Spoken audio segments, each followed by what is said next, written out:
All right, we got to go. Welcome to this edition of the Native News Update. I'm your host for today's program, Paul Demain. Many of the stories and information found here can be found at our website at IndianCountryNews.com, where your online membership or donation helps support the development of this television station. Here's the news for the day from the Associated Press and other Native American news sources. A 21-year-old Fort Belknap man has been sentenced to 6.5 years in federal prison for stabbing another man to death in March of 2008. Dallas J. Walker had pleaded guilty to voluntary manslaughter charges and was sentenced recently by U.S. District Judge Sam E. Haddon. Prosecutors say Walker stabbed David J. Azor in the driveway of Walker's house on the Fort Belknap Reservation. Court records say Azor died of 5 stab wounds, including one to the head. Walker told investigators he stabbed the man to avoid losing a fight.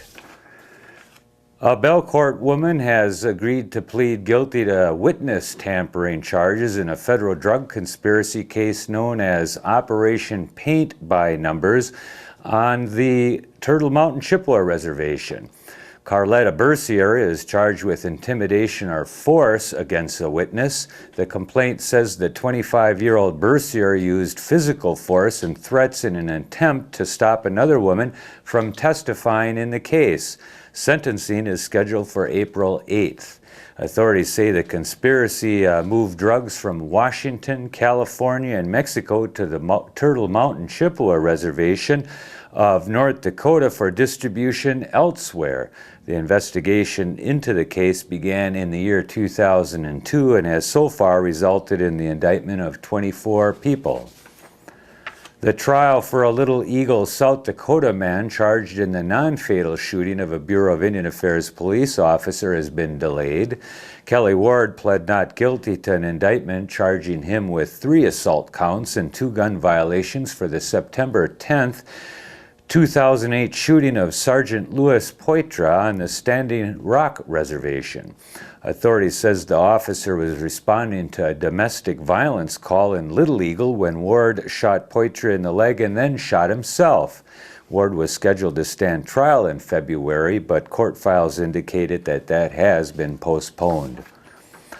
Amazon Indian reservations continue to be invaded by loggers, ranchers, and farmers despite a global financial crisis that has hurt the demand for their commodities, representatives from across the region said recently. Indians at the World Social Forum told the Associated Press that a lack of government support is undercutting the fight against illegal invasions by people seeking to clear the rainforest for profit. Environmentalists and the government blame most Amazon deforestation on illegal clearing for lumber, farming, and grazing of livestock, much of it on ancestral lands that the Brazilian government in 1988 promised to return to its Indian tribal owners. But critics say the government either lacks the money or the political will to give the agencies the manpower, boats, and helicopters they need to police the Amazon properly, a sparsely populated region the size of Western Europe. A federal judge who last summer ruled the Seneca Indian Nations Casino in Buffalo did not meet federal guidelines on January 30th, denied a new request to shut it down. U.S. District Judge William Scrutiny cited a finding issued recently by the National Indian Gaming Commission that reaffirmed the Western New York tribe's right to operate the facility.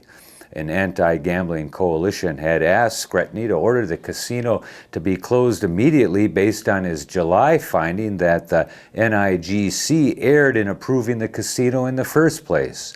On January 20th, however, National Indian Gaming Commission Chairman Philip Hogan reaffirmed that the casino was legally based on a new interpretation of the Indian gaming law adopted by the U.S. Department of Interior on June 2008.